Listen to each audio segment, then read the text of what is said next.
Welcome, here I've got Nokia 8.3 5G and I'm gonna show you how to record the slow motion video at this device.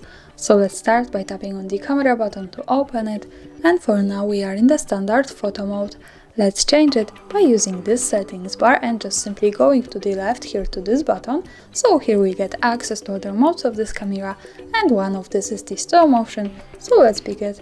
And here we are, now we can start recording this kind of video by using this big button, so let me start to show you how it works.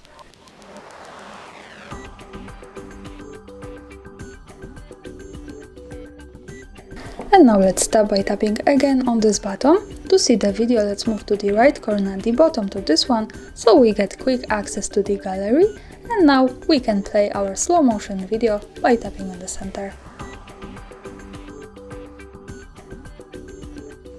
And this is how the slow motion video looks like at this device. Thanks for watching, subscribe our channel and leave the thumbs up.